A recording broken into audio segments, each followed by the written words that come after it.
How long have you been in the Navy? Oh, me blowed life. I'm Jamie Britt. And I'm Heath Britt. And together we are E-14. We have 40 years of naval service. And each week we discuss a potpourri of topics, which we like to call smoke pit topics. These are real-world topics that concern us, our marriage, and our Navy, with a sailor twist. So join us each week as we dive into the deep end. Booyah!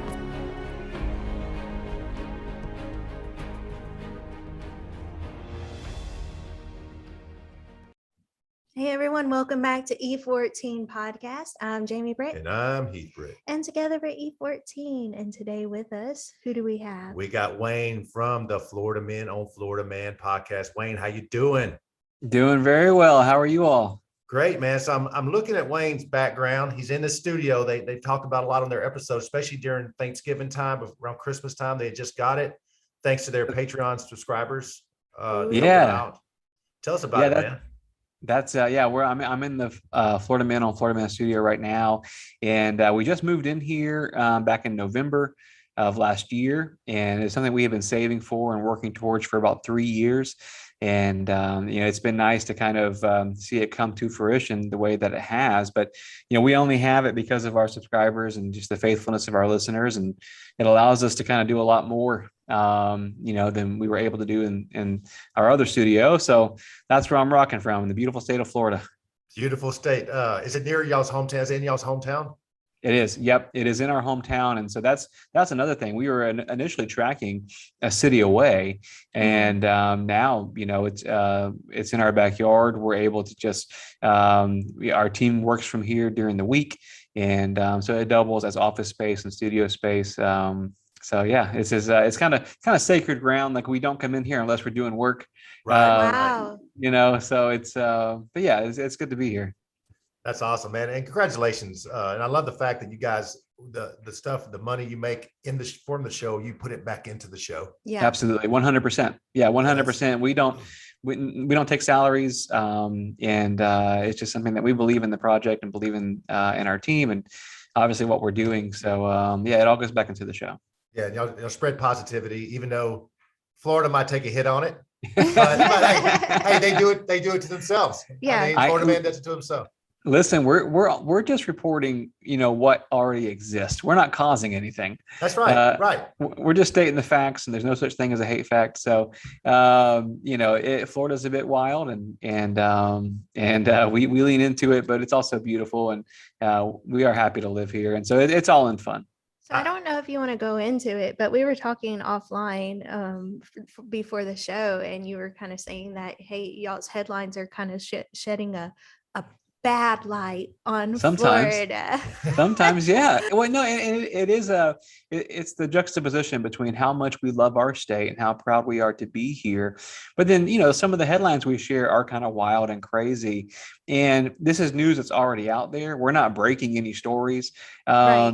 And so a lot of times people they'll write in and be like, hey, it feels like it's kind of negative. And it's like, actually, no. Like, I mean, this funny thing happened, and we're just talking about it. You know what I mean? But did you read your own newspaper? Because it's in there too. Or 100%. What's scary, and I say this publicly all the time, what's scary is when folks start turning to us for the news, because then we're like, Facebook actually sent us an email a couple months ago, and they're like, hey, listen, like, you guys are like a news source, and we need you to do all this stuff in order to be verified. And I was like, wait, what? Like, are you listening to our show? Like, oh my gosh. So how, Wayne, they always say it's Facebook official. I guess it's FMOFM official. That's it. Makes it on your show. If you hear it, and that's why we're very careful. When people, we cover a lot of funny stuff, and right. A lot of legends and lore, and we fact check it as much as possible. But a lot of these are legends, and so, unless your peepaw told you about it, no one else heard about it. You know what I mean? And no one's fact checking grandparents. So, on the news side of things, we do fact check, but on the legends and the lore, we just let it be. We tell the story as it was told to us. Well, you advertise it as legends and lore. So everybody knows some legends come, not always. Some are exaggerated. It comes from some truth. Right. So there's a piece of it that's there. I'm not saying that skunk ape is real, but I'm saying that someone in the Everglades saw something. You know what I mean? So Yeah. I want to talk about that episode real quick. First of all, I just learned I didn't hear it yet. So Heath was telling me about skunk apes and I was like, oh, is that like a real thing? it's like the Florida version of freaking Bigfoot. Sasquatch. Yeah. Or That's right. something. Yeah. that's right.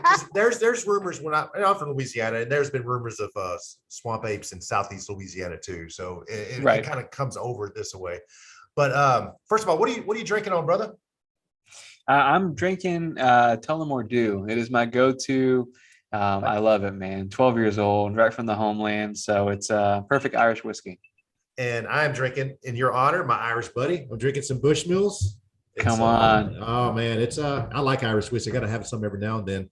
It's the triple distilled. I like the triple distilled because when I first started drinking whiskey, I didn't like that oaky flavor. Sure. And that Irish whiskey triple distilled it, so it was a lot less. And that's why I kind of, when I was younger, first drinking whiskey, I turned to the Irish whiskey. Can't go wrong with it, man. No. It's funny. It's funny. I'm a firm believer. My family's Irish, and my grandparents came over here and to the States, and there's just certain things that I feel are inherent in my family. This sounds kind of silly, but I've got a sensitive stomach. I can't really drink a lot of beer and stuff. Right. Whiskey has never bothered me, and so the stereotype is real. I mean, it's just our people are meant to drink it and eat potatoes, so that's what we do. You know that me and Jamie spent some time in Dublin.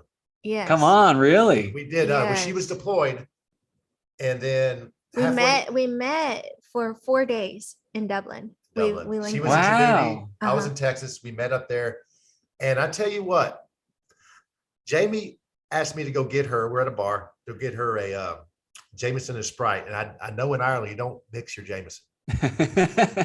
And I was like, babe, can I just like get it straight? She goes, oh, I want it with Sprite. Okay. I'm headed hat in hand. I'm walking to the bartender, and she's like, what can I get you? And I was like, well, I'll take a Jameson and Sprite. She said, would you like a nipple with that? Yeah, you have to order them separate. You order the Sprite first, and you come back and order the Jameson. And then walk back up there. Yeah. You mix them in the bathroom. Exactly. Yeah. No, my grandma would say, if you ever bring up Dublin around her, my family is from Cork County, so it's a little bit south of there. But if you ever bring up Dublin, she'll say it's a town full of thieves and heartbreakers. And so I don't know what happened to her, but I don't ever inquire. I just take her for her word. It wasn't good, whatever it was. We did this music tour while we were there, and it's so funny because they were talking about just like how people, they don't have like live bands that come to the pubs, right? They just like people go and they just happen to be musicians and they just start playing together. And it's true. Yeah. And I was thinking, how cool is that you're a musician as well? You're like carrying it. It's in your blood. Yeah, it's very, very much so. And the music that I was raised on, it is old folk music and songs from the homeland. And it's, if you go to a pub, they will advertise, most of the time, they'll advertise live music, but they won't really say who it is because who knows who's going to show up that night. That's crazy, right? That's crazy. And it's just wild. And so like you'll have like a house musician or two, but by the end of the night, there's 12 people on stage, and that's just a big family affair. Children go. It's a really safe and fun environment. So I wish the bars and the pubs in the States would take a page out of that playbook. You know what I mean? It's family affair. It's just somewhere to escape, and it's really nice. I agree. I think it is. It's safe and it's fun. Like it's fun for the whole family. Mm-hmm. It's different than the States where a lot of people go to the bars for one reason. Let's get hammered drunk. It's not like that over there. Sure. It might end up that way, but they're not out there doing that. It's not their purpose. Yeah. Yeah, exactly. 100%. So I want to talk about I think it was episode 169. Is that the one that said dog's days are over? Yeah, I believe so. I got to talk a little shit. Okay. Great episode, by the way. But Appreciate this was toward Josh. All right. He said, y'all talking about sausage, kielbasa. That's right. He said boudin. Okay, I'm a Cajun. He called boudin blood sausage. Boudin is not blood sausage, Josh. Come on. And Dewey is blood sausage. I noticed it. I just had a little correction. A little correction from the we need peanut the correction gallery. corner. We need the correction corner. No, but I just want to talk. I was driving. I heard it when I was driving. Me and the boys had a little boys' night out last night. We just went and had cigars. And I was driving. I'm on the border, pretty much Louisiana, Mississippi. I was driving into Mississippi out in the sticks, and that story came on about the Everglades. Sunny Glade. That's right. Yeah. Yeah. Good story, man. That shit had me. I was like looking beside me. I mean, it freaked me out a little bit. Thank you. Yeah. It's interesting, man, because a lot of people forget that for Florida, frontier, that time frame wasn't that long ago. We were on the tail end of industry and the industrial age. So in the late 1800s, 100 years ago, there were folks who, were invading subdivisions because they were primitive people. They're folks who lived in the Everglades because they'd forgotten how to be or never knew how to be social. And that was very real for us. And so there was the Sunny Glades was a subdivision, one of the first ones built on the borders of the Everglades, and their pets started disappearing, and they realized that they were being snacks for people. And crazy. Very real, very scary, actually.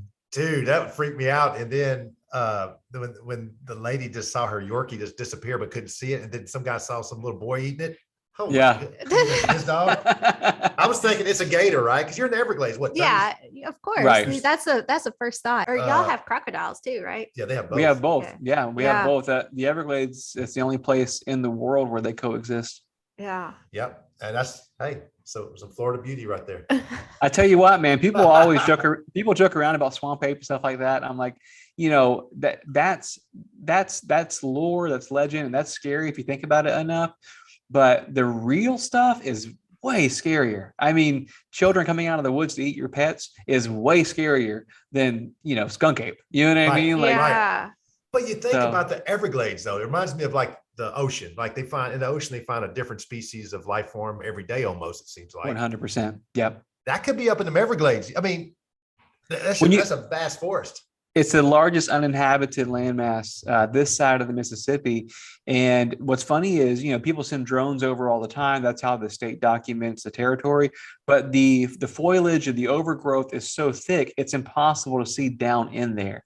And if you really look at the last, people who went in there and kind of explored it, we're talking 50, 60 years ago, there's no really reason to do it because it's protected land. So there's really no telling what's out there. And that does lead to some of the legends because you can't verify one way or the other because it's just so wild. That is crazy. It's just so much stuff that could be in there that we don't even know about. Yeah. Which is it's our backyard. So it's kind of like, so we don't think about it too much because it's, we don't want to lose sleep. Right. Pygmies or somebody coming out and eating your pets. Right. Exactly. Right. And I love the state of Florida. Even though I think I love it more since I started listening to y'all show. True. Oh, thank you. No, that's the goal, man. So that makes that makes me feel really good. Thank you. Definitely. I mean, it's always entertaining. And what kills me is there's people in Louisiana. There's Louisiana, I guess Louisiana man. I mean, there's crazy stuff that happens over there. Cajuns are crazy, dude. That's our cousins. Those are our cousins, man. like inbred cousins. Right. Yeah. And that's the thing is there's no competition there with family. It's just respect. You know what I mean? Like we hear about it and we just, we cheer them on. So some of the stuff y'all say, it blows my mind. Like what the hell were they thinking? And then some of like, I can see that happening here. Yeah. Yeah. I could see so-and-so do that.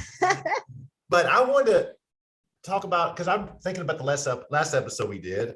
So many things have changed. You're in a new studio. We're in a new studio, kind of. We moved. Looks great. Looks really good. Thank you. And now your hair's shorter now. Yeah. Josh went to town on it. It is. Yeah. One of my co-hosts, my brother Josh, we were talking about it before we came online. We were in the backyard hanging out one day and right before filming actually. And he goes, "Jimmy, cut your hair."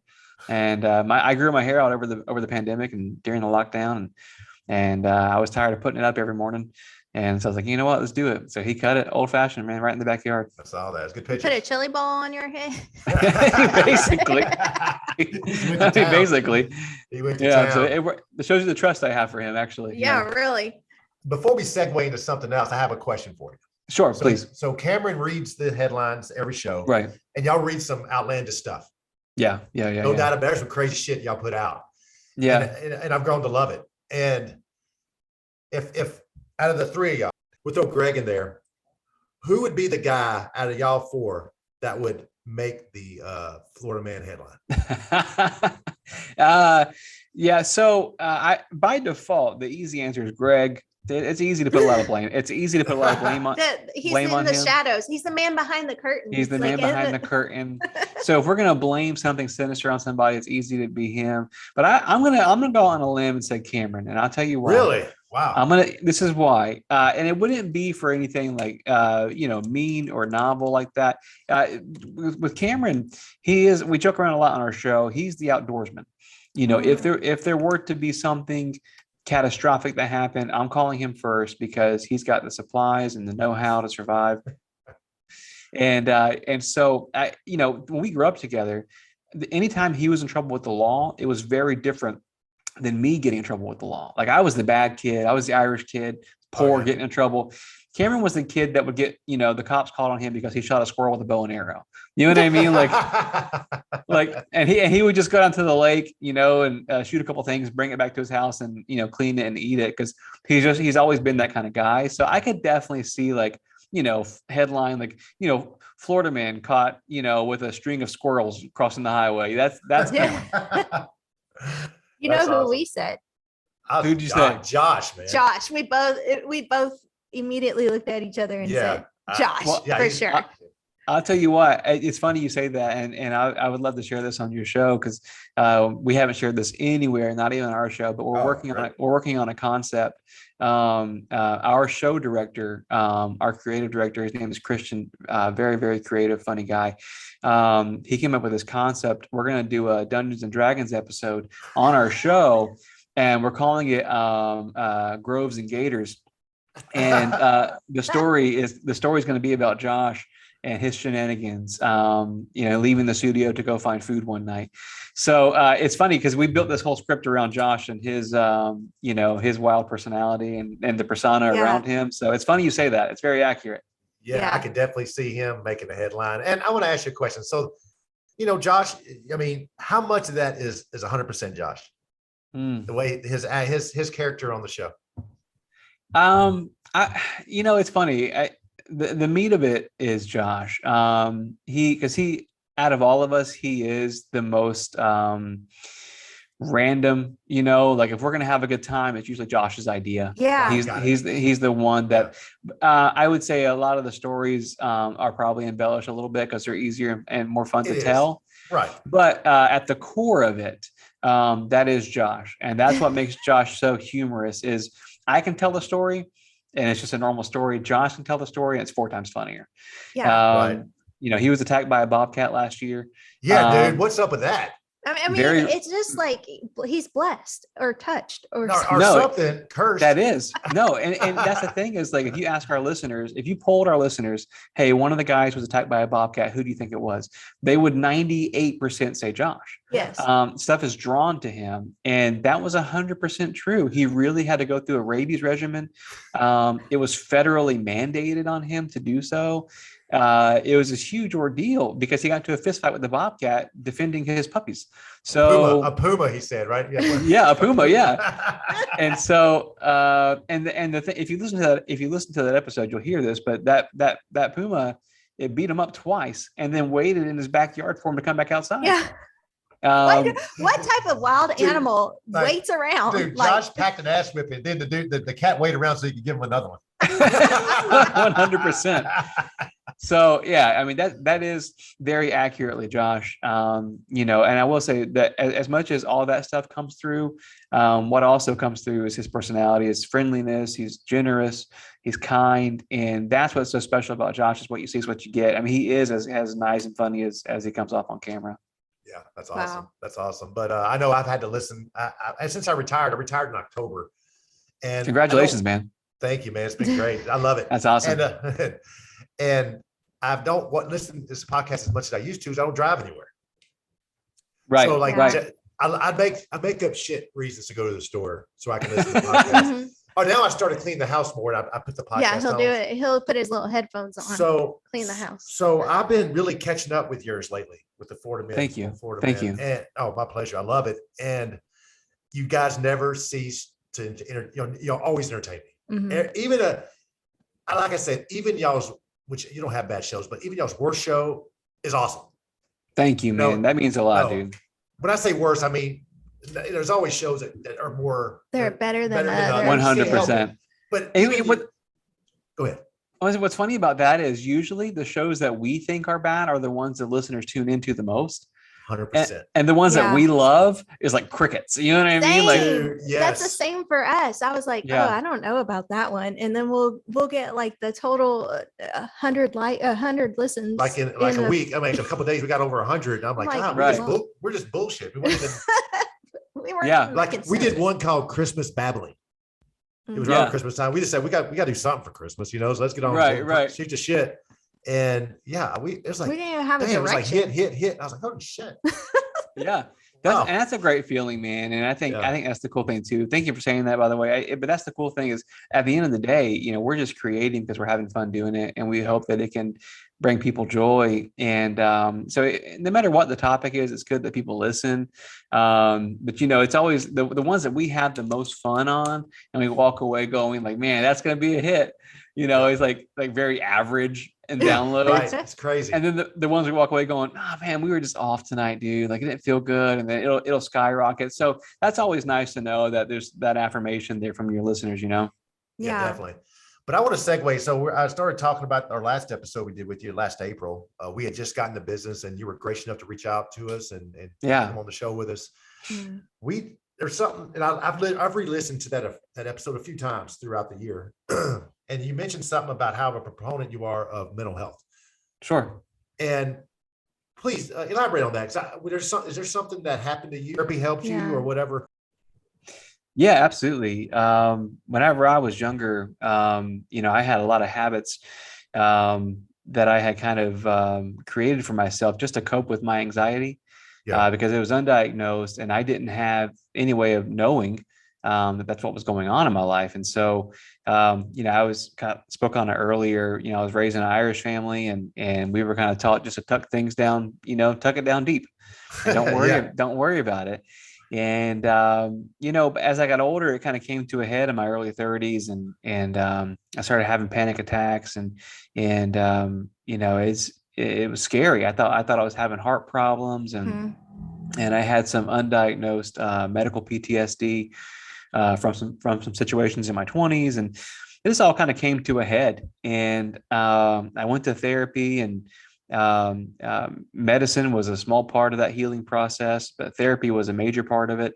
One thing I realized after the fact, whenever I would talk to people about what I was going through and, you know, kind of what I was struggling with, the vast majority of the time, they were like, "Oh yeah, me too, man. I never talk about it." Yeah. It's crazy. And I kind of realized that, well, for one, there was a small selfish part of me that was like, well, I wish I had known that I wasn't by myself on that.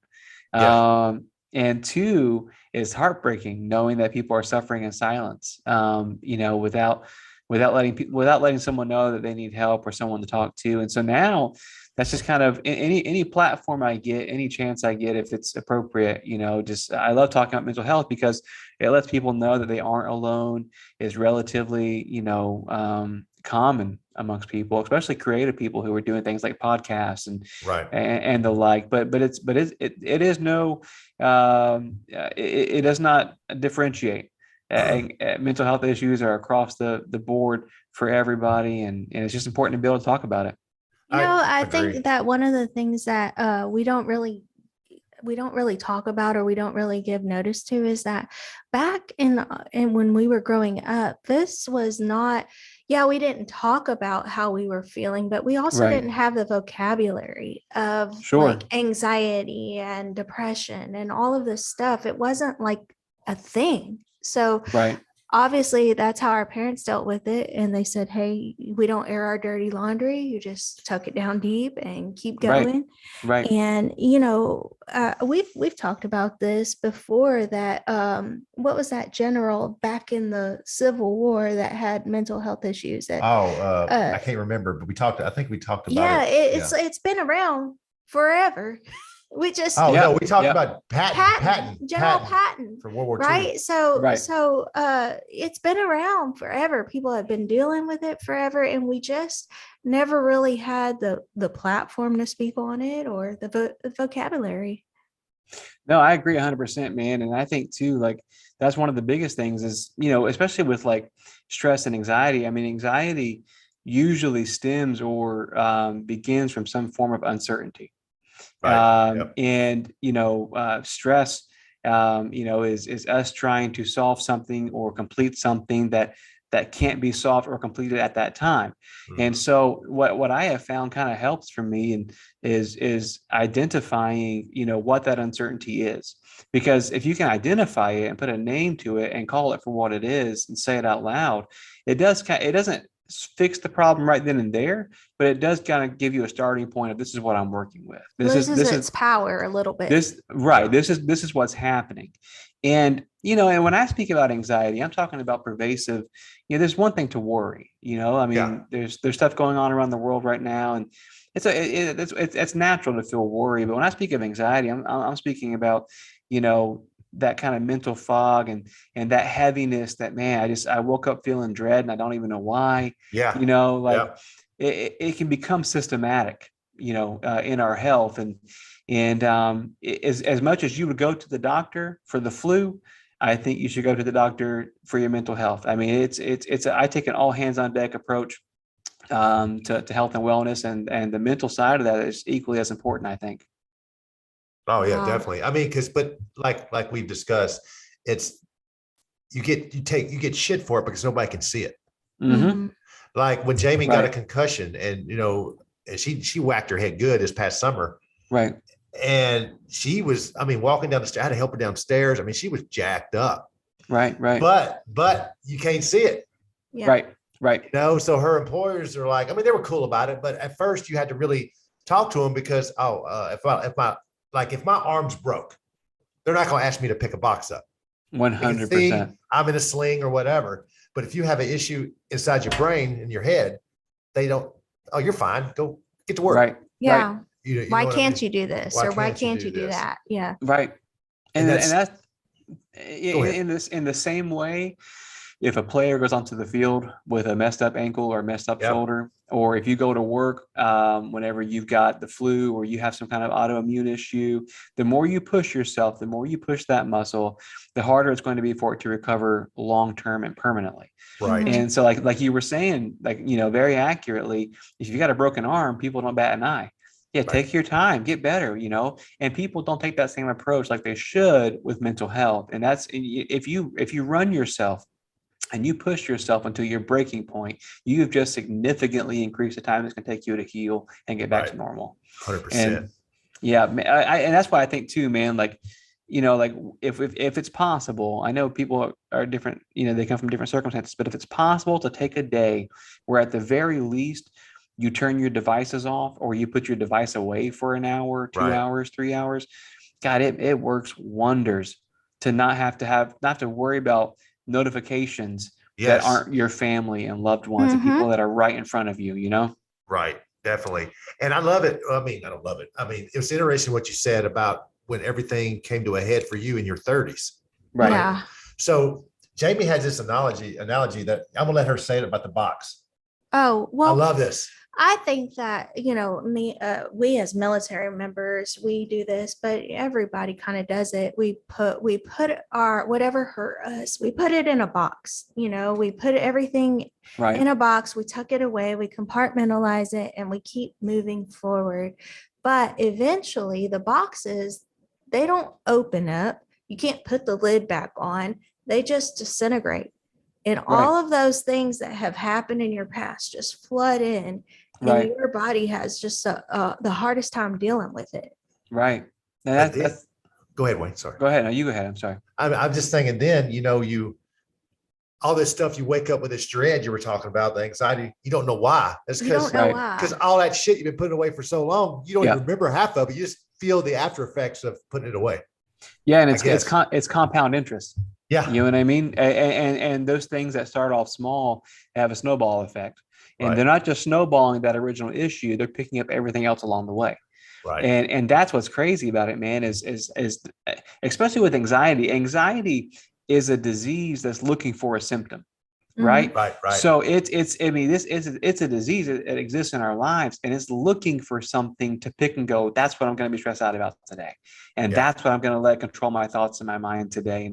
And that's it's very difficult to get out in front of that and identify it. But I do think an important part of that is just communicating it, whether it's to your spouse or your friend or who, your boss, anybody. Just, hey, this is kind of what I'm struggling with.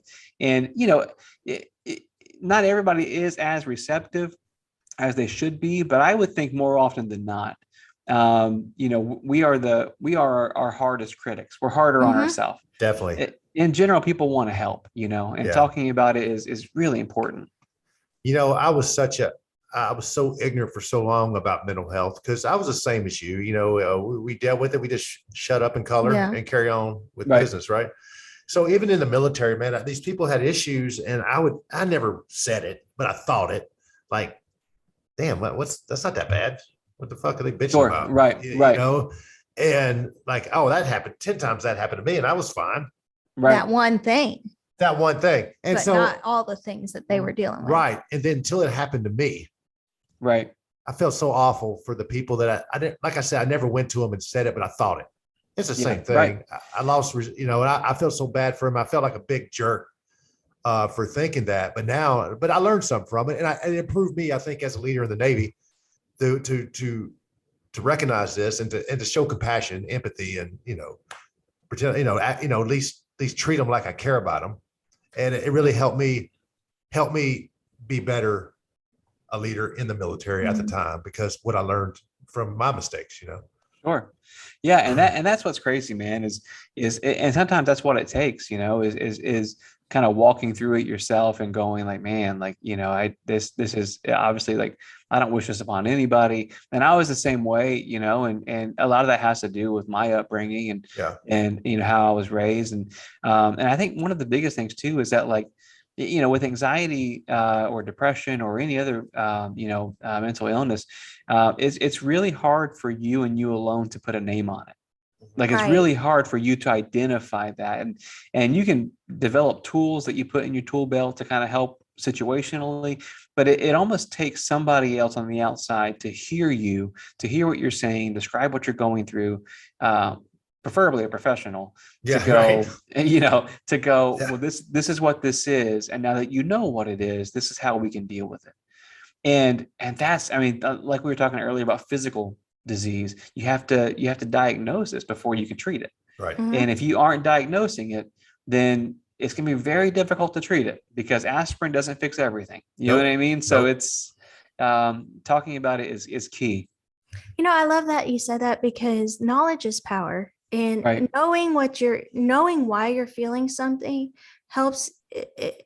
It keeps it from having that power over you. It helps you to have power and say, I can attack this because now I know why I feel what I feel.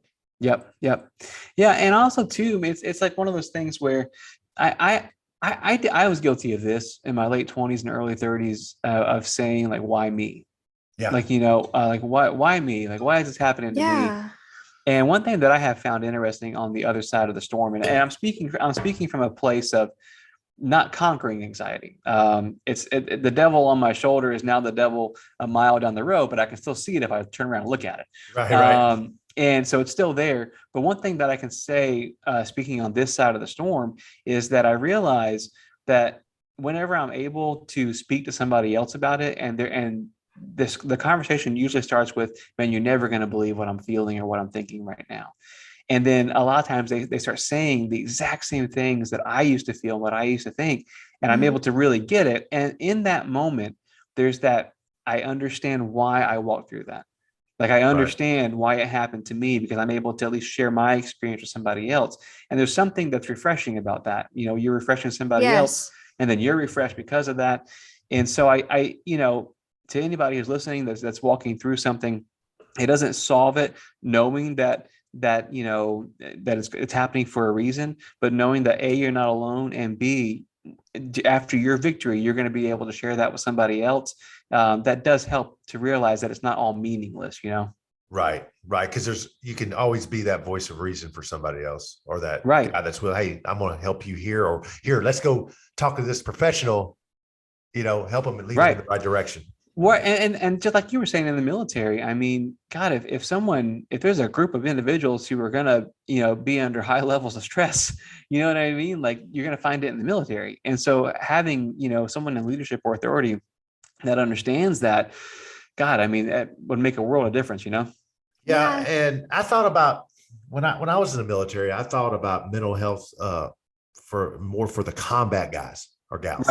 Right. The combat vets. That's what most people think. About it. But man, I tell you, even when you're non-combative, the stuff you get put on you, it can be stressful. I mean, no doubt about it. And I know I had the issue, and Jamie has the same thing. Like that failing is like the biggest fear. Right. I can't deal with it. I mean, but mentally, I cannot deal with failing. Right. At the time, back then. Right. And if I had even came close to failing, that would haunt me. Sure. I might have came out looking like gold, but I knew how close I was to looking like shit. Right. Absolutely. And that would fuck with me pretty bad. Yeah. And Jamie's the same way. We're both overachiever, A personality. Yeah. Perfectionist is a hard thing to deal with. Yeah. Well, and you know what though? Like, I mean, society needs that personality type. Yeah, society, we need you both. But what's fascinating about the fear of failure is, like you're in a way, you're kind of fighting a battle before you fight the battle. Right. You know what I mean? Like you haven't even fought the battle that you're trying to achieve. You're fighting another battle that's strictly in your mind before the real battles even happened. You've created a battlefield that didn't exist before you thought it up. And so, and that's the double-edged sword there of like, man, like I have to do well. And it's like, yeah, well, you prepare and then do well when the time is right. You know what I mean? And so, right. But I'm there. I'm the same way. I do that. You ask the guys every Thursday before we go live. I'm the one going, man, I hope it goes well. And Cameron's the logical one going, well, it's gone well for 170 weeks. So let's just, Right. Exactly. Let's go with the evidence. And then you got the Patreon live, but hey, for most people, hey, that editing is a godsend.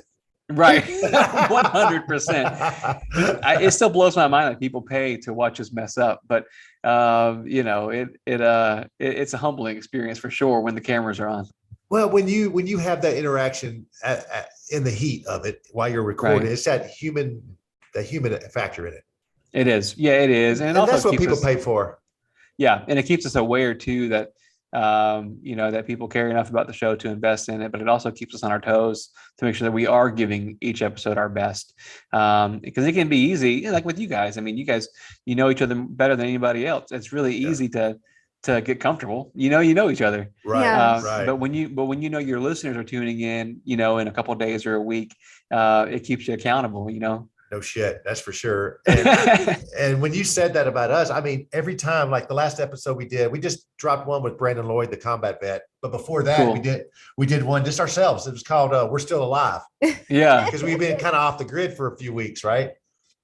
And we just nothing planned, no direction. We sat around and just shot the shit for 45 minutes. That's nice. That's and nice. I was like, wow. I mean, how to put these in words, like I'm so lucky to be able to do that with you.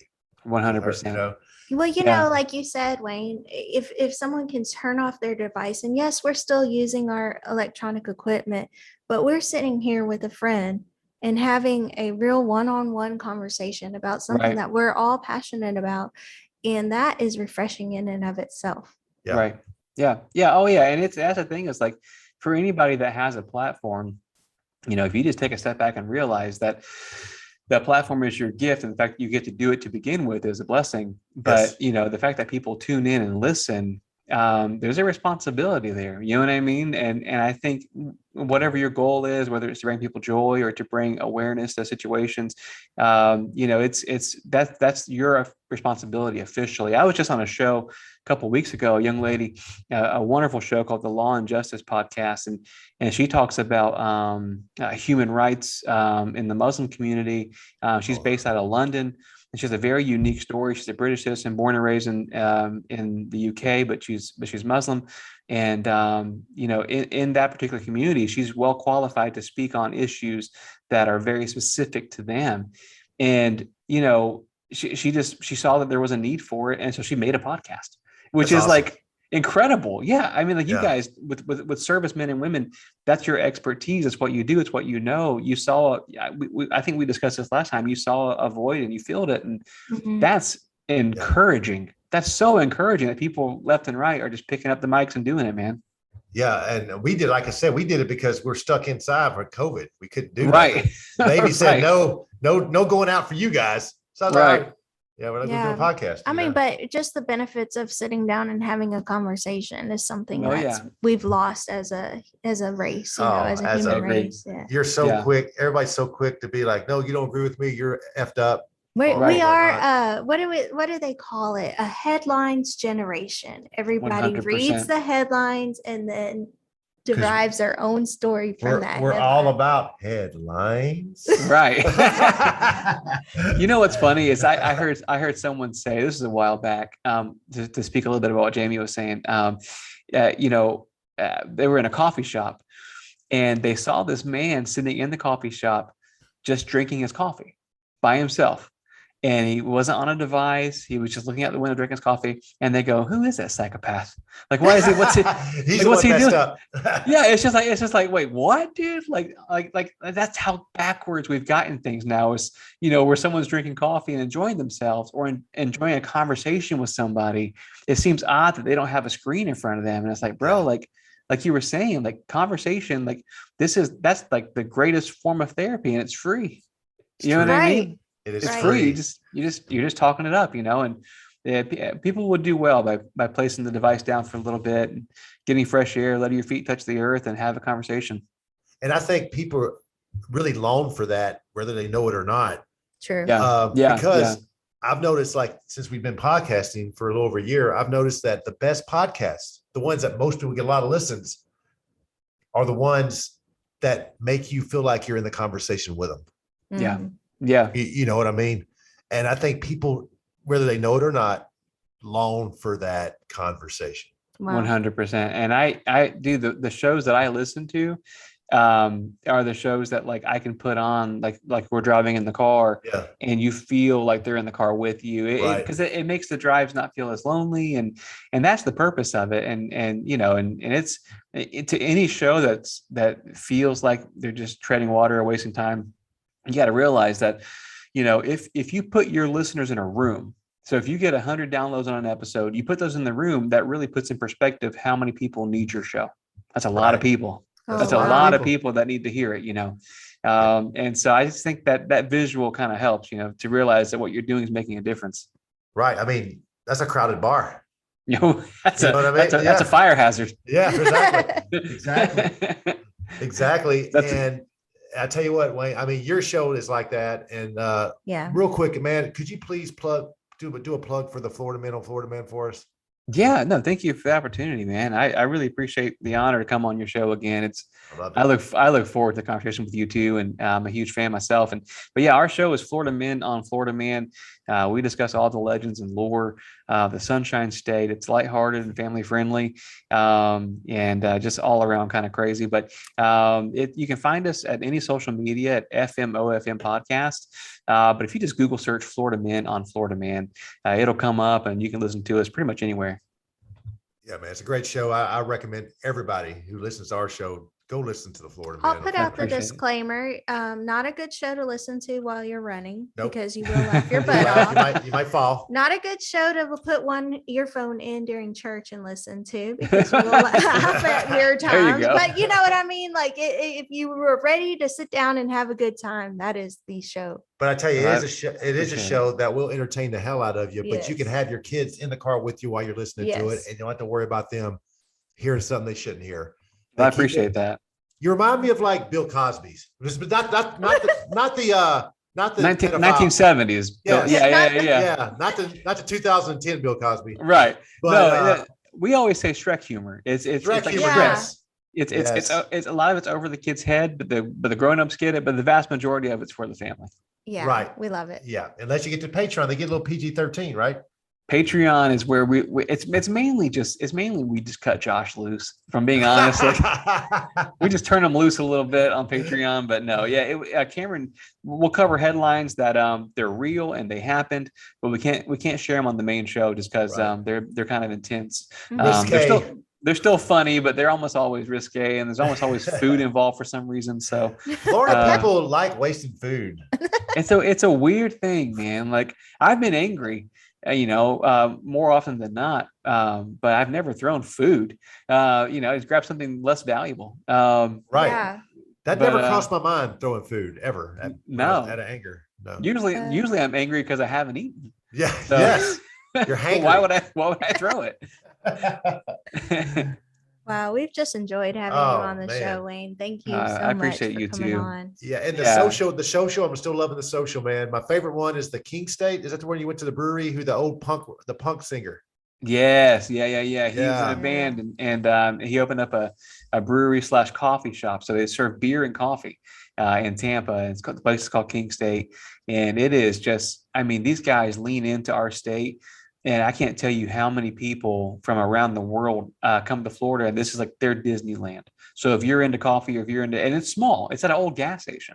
Wow. But they do things really well, and they lean into an aesthetic and a kind of a time period gone by. They just really lean into like 70s. Everybody's welcome. Come in, peace, happiness, and harmony, and it's a lot of fun. I love that episode. They were talking about MX. They brought up MXPX, the old punk band. Yeah. I was a big fan of that band. Oh yeah, same. Back when I was young. Yeah. And it was cool that they were around the same era. What was the name of their band? Do you remember? I don't remember. They were called Amberlin. Amberlin, that's right. And I remember them. Yeah. But that was really cool. Like, it's just how people come together is funny to me. Yeah, no, and it's full circle, man. I mean, I grew up listening to their music, and there was a couple moments sitting across the table from him, in the podcast, where it was like, man, this is kind of neat. You know what I mean? Like, I remember back when you were doing music, and now we're having a conversation as peers. But it's they're really cool, man. King State's where it's at. That was awesome. And I just ordered some, I'm a cigar guy now. I'm a cigar guy. I just ordered some good cigars in Florida. Florida Sun Grown. I think they're out of Tampa area, right at Clearwater, Tampa area. Really? Yeah, man. Florida's got it going on, dude. They got some good cigars. I was super impressed. Well, I tell you what, during the Prohibition, we did alcohol really well. We made it in bathtubs, and that's the only way to make it. It's the only way to make it. And then in Tampa, Ybor City, most of the old buildings there are cigar factories. And so Florida's always leaned into those things really well. And so one of our sponsors is Cigar City, actually. And they're a brewery, and they're named after the historic cigar factories in Central Florida. And so, man, I mean, alcohol and smokes, that's what, that's how we escape the heat. I tell you what, hey, it's God's country. Yeah. Come on. It's the last bastion of defense. Yes. But Wayne, again, man, thank you so much for coming on the show. It's always a pleasure. I appreciate you guys. And I love the podcast relationship we have with you and your show. And I tell you what, it's like we never met in person, but I consider y'all some of my best friends. Mm-hmm. Yeah, same, man. And it's the meeting you all and the shows that we've met together. Through our relationships and stuff. It's just it's podcasting can be a lonely thing, like we talked about earlier. There's not a live audience like other forms of entertainment. And so when you're doing it together, man, it's really important to remember that we're all in the same boat, That's right. And so I appreciate you guys a lot and your friendship. Thank you so much. And we're going to close out, but hang out for a second real quick after we're done, please. Okay. And with that, we wish you fair winds and following seas.